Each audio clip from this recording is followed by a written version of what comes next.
Hello, আসসালামু আলাইকুম guys. Rakib IT YouTube চ্যানেলে নতুন একটা ভিডিওতে আপনাদের সবাইকে স্বাগতম। আজকে যে বিষয়টা নিয়ে কথা বলতে যাচ্ছি, বাই নাও বাটন। একটি ই-কমার্স ওয়েবসাইটে আপনারা কীভাবে একটি বাই নাও বাটন অ্যাড করতে পারেন, এটা আমরা সিম্পলি একটি প্লাগইনের মাধ্যমে অ্যাড করব।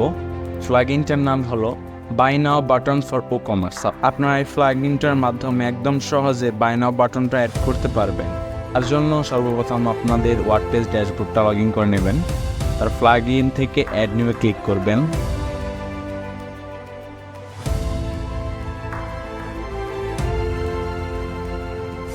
তারপরে এখানে সার্চ করতে পারেন, অথবা আমার ভিডিও ডেসক্রিপশন বক্স থেকে প্লাগইনটা ডাউনলোড করে এখানে আপলোডে দিয়ে তারপরে জি ফাইলটা সিলেক্ট করে কাজ করতে পারবেন, অথবা এইভাবে সার্চ করেও অ্যাড করতে পারেন। তারপরে এই যে প্লাগইনটা এখানে সিম্পলি ইনস্টল একটি ক্লিক করবেন। ইনস্টল হয়ে যাওয়ার পরে অ্যাক্টিভ একটি ক্লিক করবেন। অ্যাক্টিভ হয়ে গেলে আপনার যে কোনো একটি প্রোডাক্টের ভিতরে যে আপনি রিলোড দিতে পারেন, অথবা প্রোডাক্টে ভিজিট করবেন। প্রোডাক্টে রিলোড করে দেখতেছি যে এখানে বাই নাও বাটনটা অ্যাড হয়েছে নাকি। এখানে বাই নাও বাটনটা অ্যাড হয়ে গেছে, কিন্তু একটু সমস্যা আছে, একদিকে একটু বেশি চলে এসেছে। এটা আপনার সিএসএস করে ঠিক করতে পারবেন। তার জন্য এটা আমি একটু সিএসএস করতে হবে।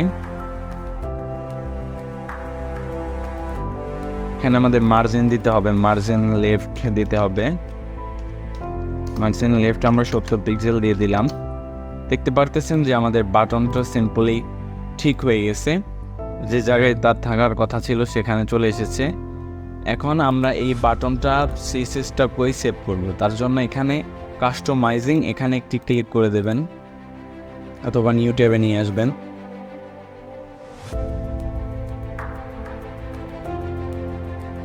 তারপর অ্যাডিশনাল সিএসএসে এখানে যে আমরা সিএসএসটা কপি করেছিলাম একটু আগে, ওই সিএসএসটা এখানে পেস্ট করে এখান থেকে পাবলিশ করে দেবেন।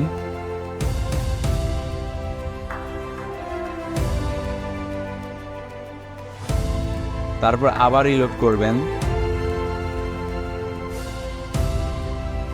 আমরা দেখতে পাচ্ছি যে আমাদের বাটনটা ঠিক হয়ে গেছে। আজকের ভিডিও এই পর্যন্ত। কোনো কিছু বুঝে না থাকলে অবশ্যই কমেন্ট করবেন। Thank you for watching my video.